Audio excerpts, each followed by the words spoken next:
Tu savais que tu peux facilement dessiner tes propres formes 2D directement dans une scène Godot, sans même utiliser de sprite? Pour ça, l'astuce, c'est d'utiliser les outils de dessin 2D personnalisés built-in. Parce que oui, dans Godot, n'importe quel nœud basé sur un canvas item, donc un nœud dérivé de control ou node 2D, peut dessiner des formes custom avec la fonction draw. Avec ces outils, c'est super rapide d'ajouter des visuels temporaires ou des debugs au-dessus de ta scène, bien sûr, mais tu peux aussi t'en servir même en gameplay. Par exemple, dans le jeu sur lequel je bosse en ce moment, un idle game sur les étoiles et les constellations qui s'appelle Lightem, tous les liens entre les étoiles sont dessinés avec cette technique. Ça me permet d'ajouter des petites animations sympas quand un lien apparaît, et surtout d'avoir plein de visuels à l'écran sans ralentir le jeu parce que c'est très léger. Et au fait, si l'item t'intrigue, tu peux l'ajouter à ta wishlist sur Steam, et il y a même une démo gratuite dispo. Ok, donc maintenant, voyons un petit exemple rapide pour comprendre comment ça marche. D'abord, on va créer une nouvelle scène avec un node 2D. Tu vois que c'est un node 2D basique, sans visuel par défaut. Ensuite, on va attacher un script dessus, et dedans, surcharger la méthode draw comme ça.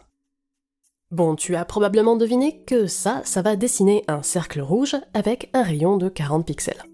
Par contre, un truc important à retenir, c'est que les positions, par défaut, sont locales.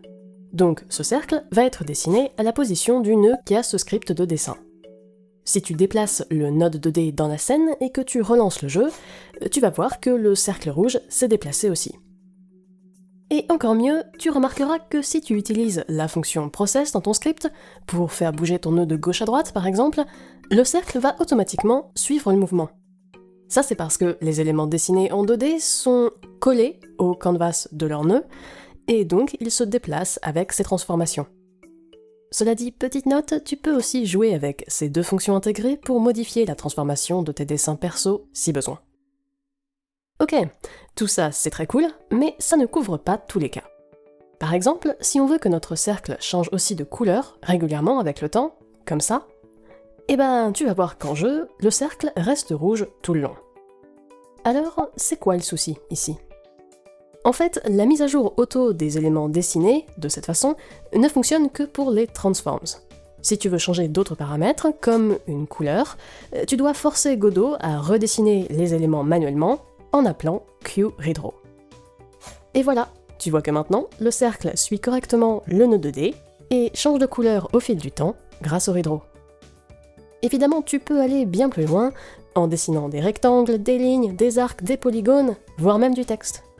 Et ça te permet par exemple de faire tout un système de debug assez sympa. Si tu as envie d'en savoir plus là-dessus, dis-le moi en commentaire et je ferai peut-être un autre petit tuto sur le sujet. Tu peux aussi évidemment jouer avec la couleur ou activer l'anti-aliasing sur la plupart de tes formes. Juste n'oublie pas qu'à chaque fois que tu modifies un paramètre dans ton dessin, tu dois toujours penser à appeler la fonction QRedraw, sinon Godot n'actualisera pas l'affichage.